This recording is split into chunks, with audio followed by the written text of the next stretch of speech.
Kita berjumpa lagi dalam mata kuliah pengantar pendidikan yang pada hari ini kita memasuki sesi kedua untuk bab Ki Hajar Dewantara. Terutama kita akan soroti bagaimana filosofi pendidikan yang digagas oleh Ki Hajar Dewantara serta implikasinya bagi praktik dan proses pembelajaran. Ya.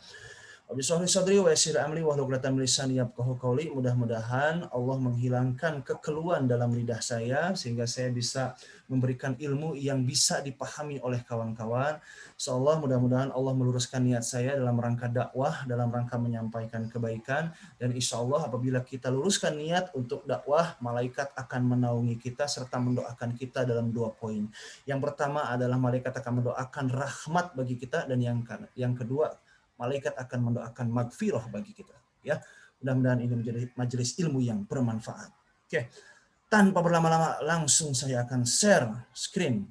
Ya, yang off cam, mohon maaf. Ya, silahkan hidupkan kameranya terlebih dahulu. Oke, sudah muncul ya.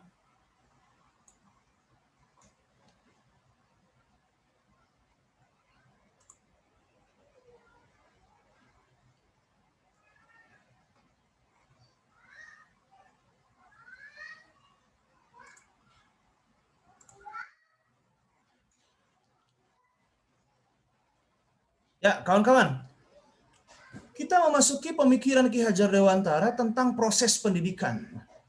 Bagaimana sih proses pendidikan menurut Ki Hajar Dewantara? Yang pertama, menurut Ki Hajar Dewantara, sistem pendidikan harus diterapkan dengan sistem Among.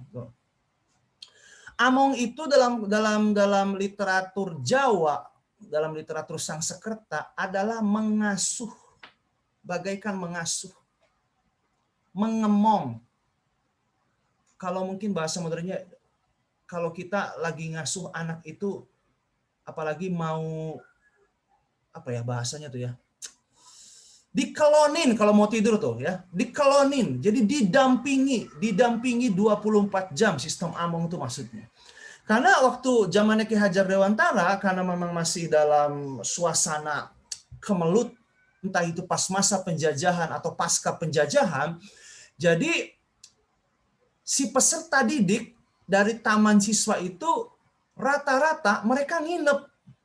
Jadi kayak boarding school gitu.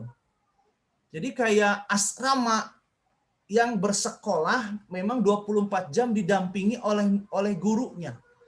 Makanya Ki Hajar Dewantara mengungkapkan bahwa yang namanya sistem pendidikan dalam proses pembelajaran, guru tuh harus menjadi pengemong, harus menjadi pengasuh, senantiasa mengawasi tumbuh kembang budi pekerti si anak didik sampai dewasa, sampai menemukan kebaikan. Gitu ya. Sini ikut terus bentar tapi jangan lama-lama.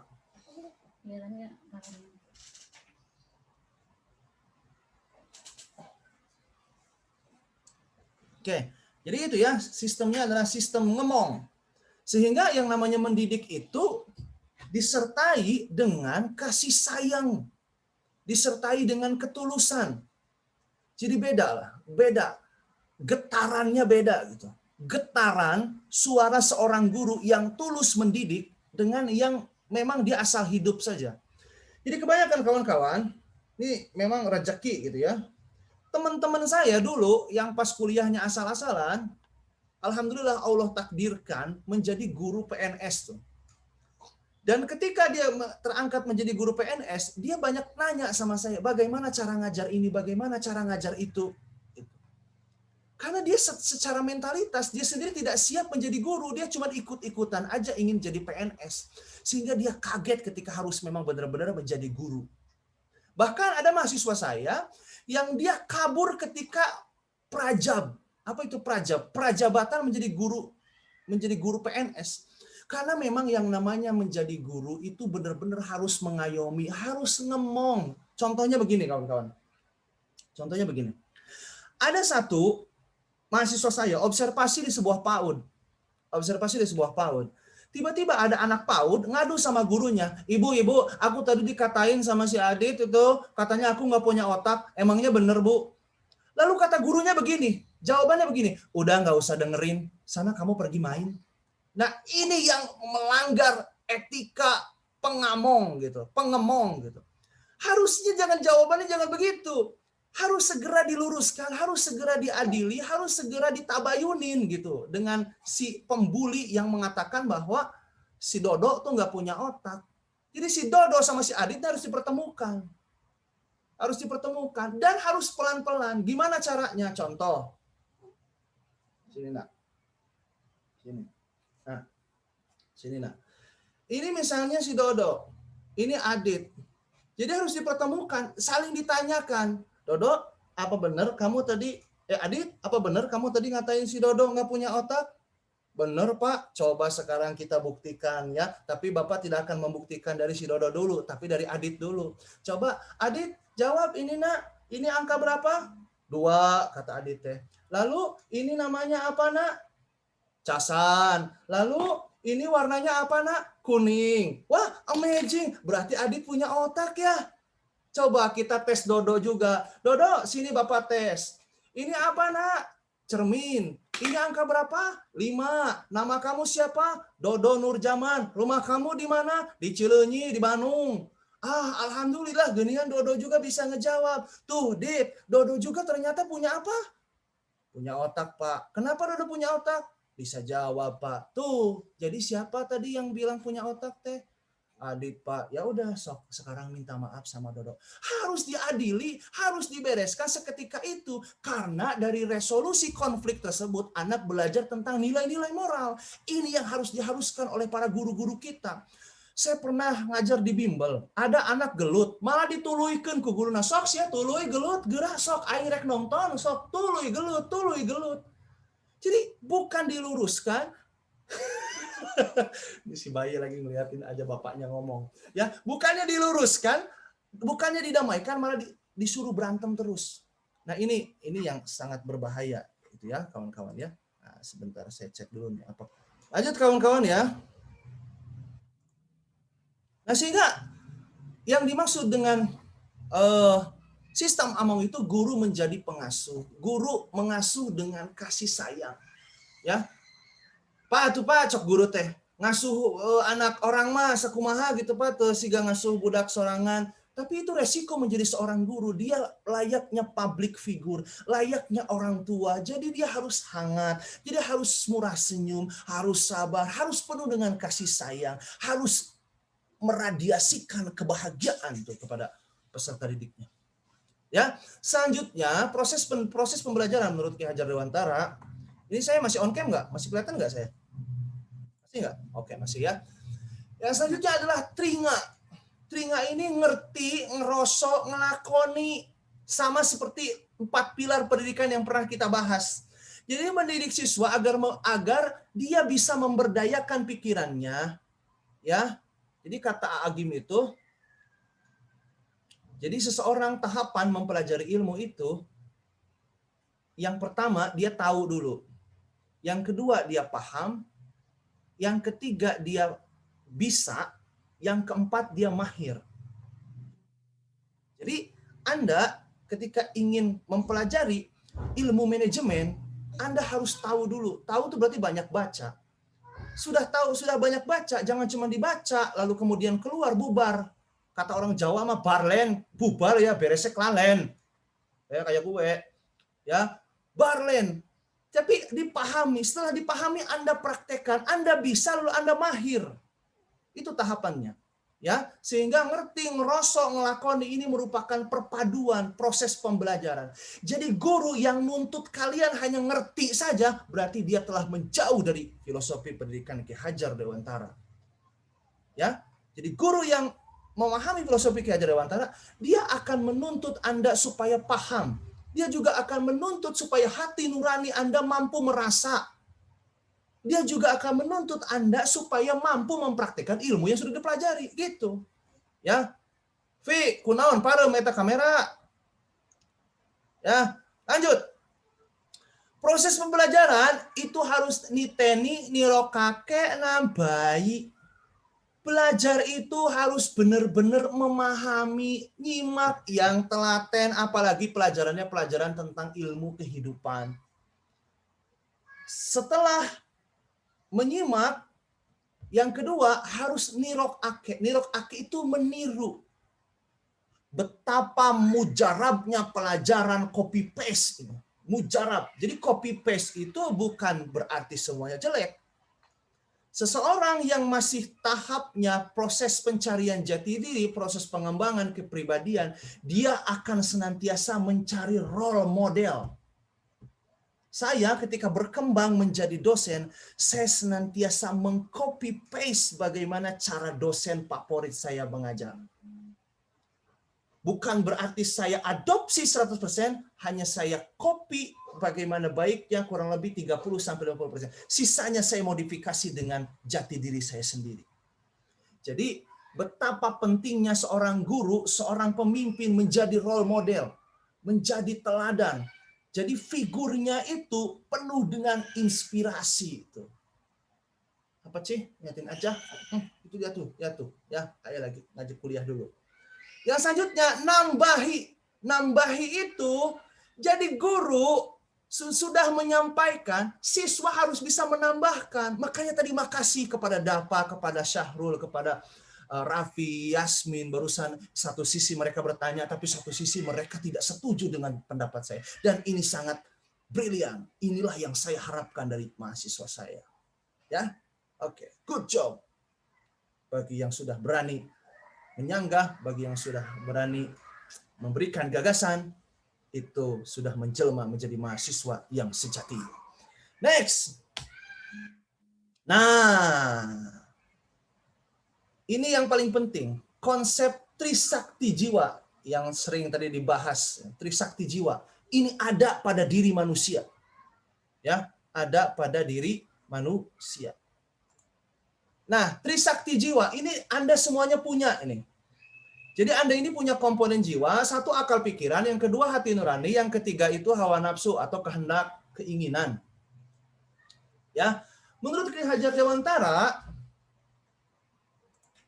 yang namanya proses pendidikan harus membuat sakti ketiga komponen jiwa itu. Sakti ku opo? Sakti. Sakti ku opo?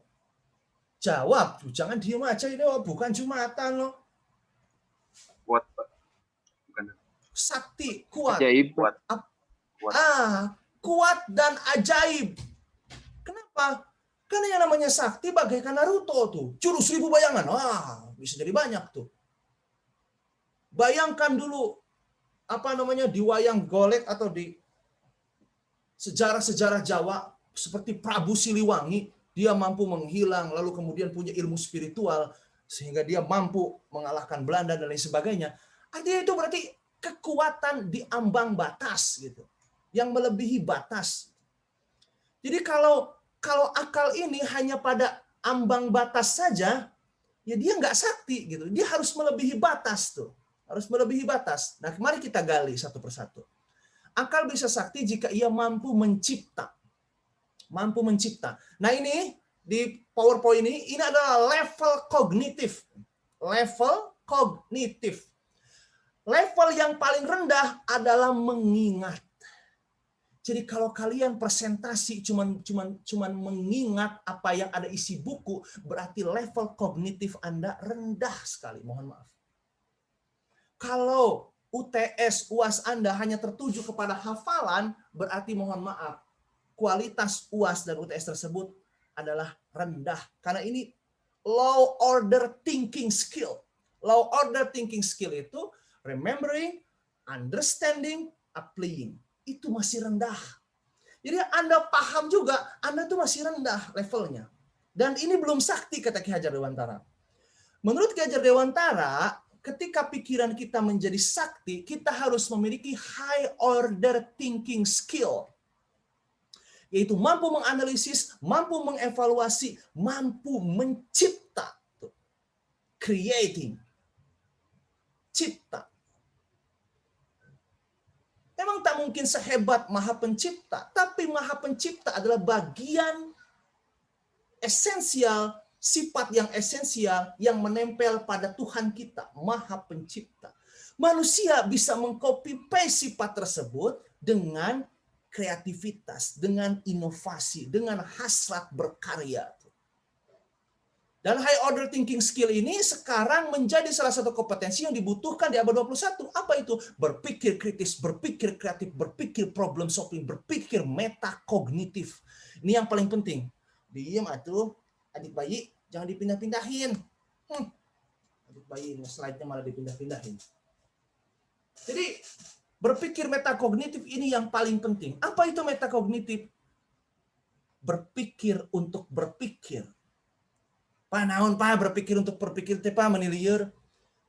Kemampuan metakognitif adalah kemampuan bagaimana kita menguasai beragam strategi pembelajaran sehingga tahap demi tahap dalam proses belajar kita mampu menyelesaikannya sehingga kita memiliki percepatan dalam proses pengerolehan pengetahuan. Oke, pindah selanjutnya. Hati nurani.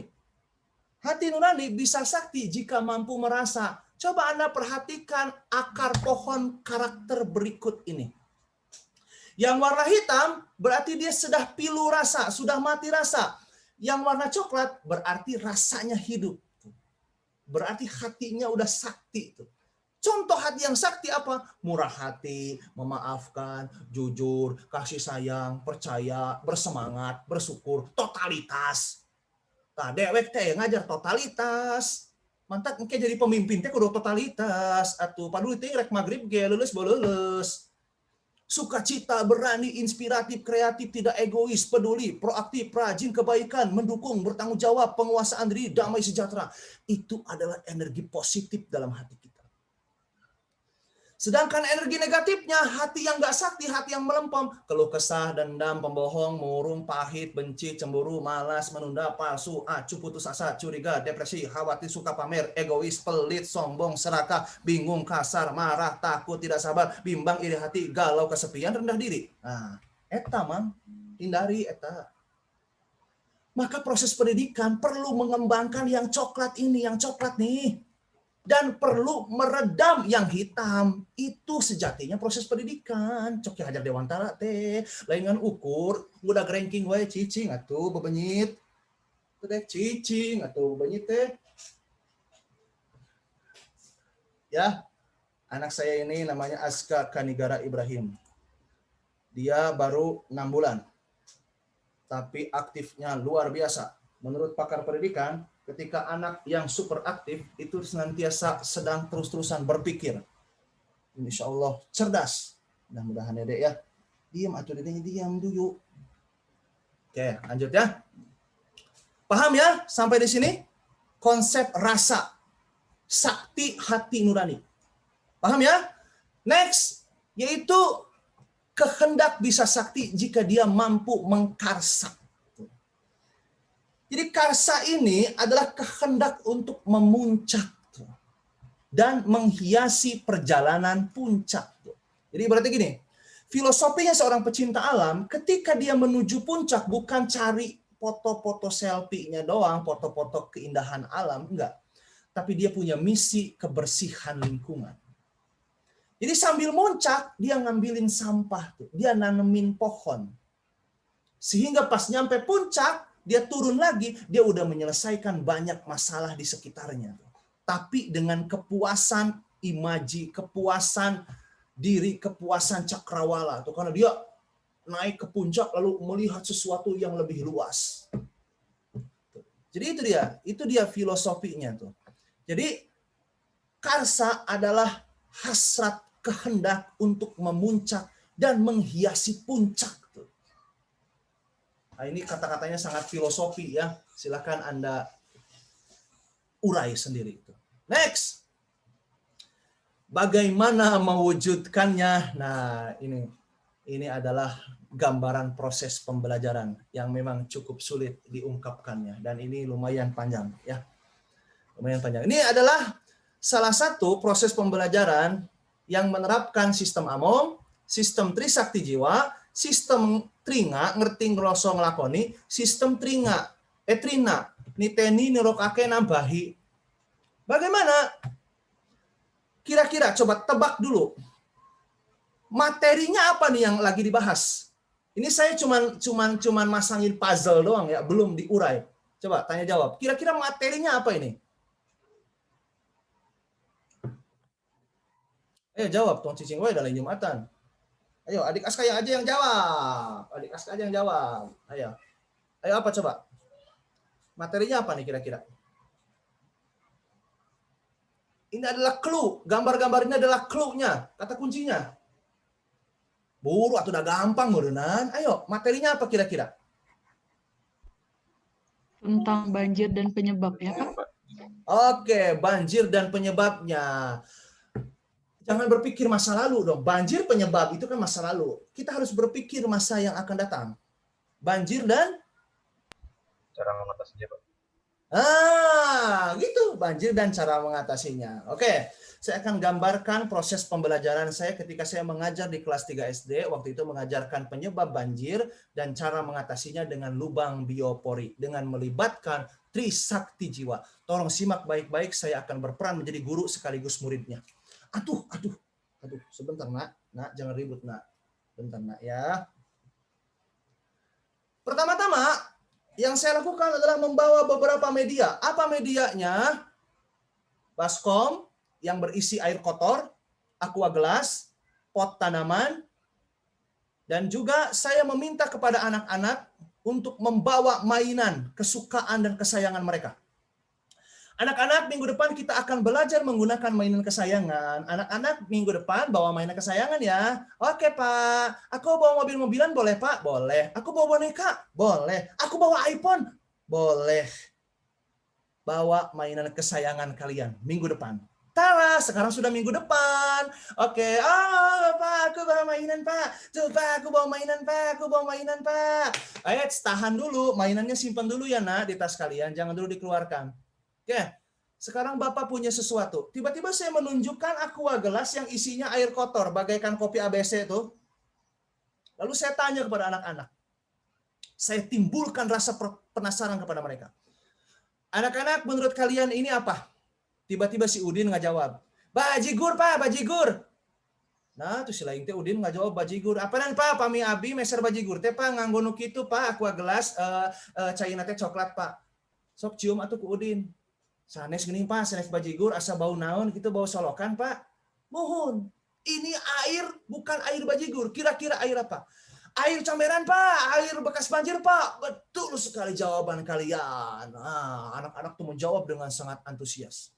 Lalu pertanyaan selanjutnya, di mana kalian melihat air seperti ini? Pas banjir Pak, di genangan air jalan Pak, dan lain sebagainya. Oke. Terus mereka menjawab. Lalu saya tampilkan foto alun-alun Jakarta pas waktu masa itu ya. Sekarang kan udah enggak ya. Pas waktu zaman itu, bundaran HI dipenuhi dengan air. Lalu kemudian ada turis yang meledek. Lalu saya kemukakan. Anak-anak, siapa yang tahu ini di mana? Di Jakarta, Pak. Kenapa kira-kira airnya coklat semua? Mun, Pak. Kebanjiran, Pak. Kalian lihat turis ini lagi apa? Lagi berenang, Pak. Kalian tahu nggak apa yang dikatakan oleh turis tersebut? Nggak tahu, Pak. Yang dikatakan oleh turis tersebut adalah Indonesia, it's amazing place. Like a heaven. Because chocolatos water everywhere. Cok barudak teh. Pak, naon, Pak? Itu artinya, Pak. Maksudnya, turis itu ngeledek bahwa Indonesia bagaikan surga, air, susu, coklat di mana-mana. Apakah kalian setuju? Setuju, Pak. Maraneh mah tuh kalah ngilu-ngiluan ngaledek Indonesia. Nah, kalian jangan terima Indonesia diledek seperti itu. Kita harus membantu menyelesaikan banjir. Jangan sampai banjir ini terulang kembali. Ya, sekarang kalian ingin tahu caranya? Ayo kita pecahkan bersama-sama. Lalu apa yang saya lakukan? Saya bagikan baskom tersebut. Ya, saya bagikan baskom tersebut satu kelompok satu baskom. Satu kelompok satu baskom. Saya sediakan juga satu aqua gelas di dalamnya. Lalu saya minta anak-anak membandingkan antara tanah yang isinya tanaman dengan tanah yang isinya itu beton. Memang saya sediakan di situ satu pot yang isinya sudah dilumuri oleh semen.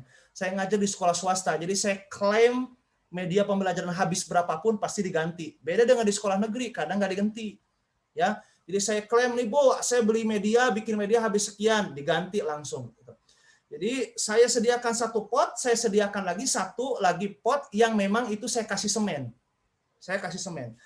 Lalu percobaan, ayo anak-anak tumpahkan air tersebut masing-masing satu gelas ke dalam dua pot yang berbeda. Mereka tumpahkan tuh, mereka tumpahkan. Lalu kesimpulannya, air yang memiliki resapan air berupa tanah, berupa tanaman akan mudah menyerap air. Sorry ya, saya revisi. Tanah yang memiliki tumbuhan dan resapan air akan lebih mudah menyerap air. Sehingga kesimpulannya Jakarta itu dipenuhi dengan beton-beton yang tidak memiliki resapan air. Kalem, bagian terserunya bukan di sini. Seketika itu saya tampilkan video banjir Bale Endah. Ada yang orang Bale Endah? Banjir Bale Endah ketika itu sangat parah. Dan berencananya kita akan berkunjung ke sana menjadi donatur. Lalu saya tayangkan video kebanjiran Bale Endah, ada yang kehilangan kasur, ada yang kehilangan televisi, ada yang kehilangan buku-buku belajar, ada yang kehilangan pakaian, ada yang kehilangan doma, itu. Semuanya kehilangan. Lalu saya tanya kepada anak-anak, anak-anak, kalian sudah merasakan kebanjiran belum? Belum, Pak. Aman, Pak, di Kota Bandung mah. Waktu itu saya ngajar di Cikutra, di SDIT Al Irsyad. Aman, Pak, di Bandung mah. Gak pernah banjir, Pak. Saya gak pernah kebanjiran. Oke. Sekarang, baskom yang sudah Bapak bagikan per kelompok akan Bapak isi dengan air comberan penuh. Oh, si baskom ini saya isi dengan air comberan yang bau penuh. Lalu saya minta kepada anak-anak mengeluarkan mainan kesayangan mereka. Anak-anak, ayo keluarkan mainan kesayangan kalian. Hore, anu polos mah geningannya ngajawab teh. Hore, main-main. Anu cerdas mah pasti ngelak. Maksudnya apa, Pak? Dikeluarin mainan. Mau diceburin ke baskom ya, Pak ya? Enggak mau. Enggak, aku enggak mau. Kan produk ayeuna kitu teh geuningan gelai teh geuningan siga sinetron teh ngomongna geuningan. Ya. Lalu saya paksa itu. Keluarkan mainannya sekarang. Wah, borok teh ayo nu leweh, ayo naon. Pokoknya mah saya gilirkan. Di jidat mereka saya pasangin nomor 1 sampai nomor 5. Nomor 1 angkat mainannya. Diangkat. Celupkan ke baskom yang berisi air kotor. Dicelupkan ke barudak teh. Celupkan, tenggelamkan. Pak, aku bawa mainannya iPhone siapa? Udah aku tenggelamin, nanti kalau rusak, aku lapor ke orang tua. Bahwa ini disuruh oleh Pak Teguh. Jadi mereka masukkan itu mainan kesayangannya ke baskom yang isinya air kotor. Lalu diangkat. Setelah diangkat, suruh disimpan, diliatin. Terus lanjut ke nomor 2, lanjut ke nomor 3, lanjut ke nomor 4, ke nomor 5. Karena kalau nyemplunginnya bareng-bareng, riweuh siga pasar ngajak budak SDT aslina. Lalu ketika mainannya tersebut diangkat, saya minta anak-anak untuk menciumnya. Coba cium mainan kesayangan kalian. Coba lihat warnanya. Bagaimana perasaan kalian? Tulis dalam sepucuk surat bagaimana perasaan kalian kehilangan mainan kesayangan karena air kotor dan banjir. Pek teh naon cing? Nulisna teh. Lain nulis perasaan kakeheul kajebur tina banjir, keheul di piwarang Pak Teguh. Aku kesal, mainan kesayanganku rusak gara-gara disuruh Pak Teguh. Aku sebel sama Pak Teguh. Ini hadiah ulang tahun aku. Itu adalah hal yang tidak bisa saya prediksi. Artinya apa? Saya mencoba menggali nurani mereka agar sakti, mampu merasa memposisikan sebagai korban banjir gitu. Meskipun tulisan mereka isinya adalah membabi buta saya, seolah-olah saya adalah kambing hitam yang menyebabkan mainan mereka rusak. Nah, setelah mereka menulis surat, saya baca satu persatu, enggak semuanya, tapi perwakilan saja. Intinya kalian kesel ya, sedih ya. Mainan kesayangan kalian tenggelam banjir. Kalian cuma mainan. Lihat korban banjir Bale Endah kehilangan semuanya. Apakah kalian akan tetap diam terhadap korban banjir Bale Endah tersebut? Enggak, Pak. Terus apa yang bisa kalian lakukan? Ngasih sumbangan yuk, Pak. Akhirnya muncul tuh inisiatif. Oke, sekarang tugas untuk minggu depan. Kalian buat surat cinta, surat kepedulian, bukan surat cinta, surat kepedulian kepada pengungsi Bale Endah. Dibungkus dengan amplop yang bagus. Lalu Bapak mau tanya, apakah cukup memberikan surat kepada mereka? Henteu atuh Pak, urang pasian acis Pak, nu beureum teh geuningan Pak, cek si Udin teh. Ya, terserah kalian, mau uang, mau pakaian bekas, mau selimut, yang penting bawa sesuatu. Di minggu depan kita akan meluncur ke Bale Endah. Tara, ini sudah minggu depan. Ayo anak-anak semuanya masuk angkot. Kita ke Balai Endah. Tara, ini kita sudah nyampe pengungsian Balai Endah. Ayo kawan-kawan semua anak-anakku turun ya. Ucapkan salam dulu. Assalamualaikum ka pengungsi teh. Wah, aya nu leweh, aya nu cilang-cileung, aya nu nutupan irung da bau, teman mandi geuningan pengungsi teh. Gitu ya. Lalu kemudian satu persatu, ayo anak-anak cari salah seorang pengungsi di sini lalu berikan surat kepedulian kalian beserta dengan bingkisan yang sudah dibungkus oleh kado. Wah baru dok teh merean amplop, merean kado ke pengungsi. Geus beres, udah beres ke pengungsian, kita pulang lagi. Tara, sekarang kita sudah di sekolah. Sekarang kalian tahu nggak cara mencegah banjir waktu kita praktek kemarin? Dibanyakin pohon, Pak, dibanyakin resapan. Oke, good. Mari kita sekarang buat bersama-sama kerja bakti, buat lubang biopori bersama Bapak penjaga sekolah. Puah. Nah, coba. Dari keriuhan yang barusan saya sampaikan, apa yang bisa dipetik? Implementasi dari Trisakti itu, Pak. Oke, implementasi dari Trisakti Jiwa. Oke. Satu lagi, waktunya sudah limit. Ya. Silakan, satu lagi. Ayo. Di mana implementasi Trisakti Jiwanya? Ayo guys. Dari Ayo, Bibi. yang tadi gitu, Pak. Ya, gimana Dav? Kalau misalnya kan tadi itu Trisakti itu ada akal dan pikiran, hati dan nurani dan nafsu. Kalau akal dan pikiran itu menurut saya kayak ide dari bapaknya yang ilustrasi banjir dan solusinya itu termasuk akal bagaimana cara bapak mengajar dengan ilustrasi banjir tersebut. Nah, Oke. setelah Cukup dulu. Waktunya tinggal sebentar lagi. Bagian mana yang paling unik? Langsung saja. Bagian mana yang paling unik? Pak. Bapak menyontohkan langsung ini Pak, nyeburin mainan, Pak. Oke, nyeburin mainan ya. Itulah inspirasi saya dari Ki Hajar Dewantara. Ya, jadi proses pembelajaran harus menerapkan Trisakti Jiwa, Trina, dan juga harus memberdayakan siswa agar mereka memiliki akal pikiran yang tinggi, memiliki hati nurani, dan memiliki kehendak untuk memperbaiki keadaan sosial. Itu saja yang bisa disampaikan. Saya sampaikan ya, terima kasih atas segala partisipasi. Why am I breathless too late? Pretend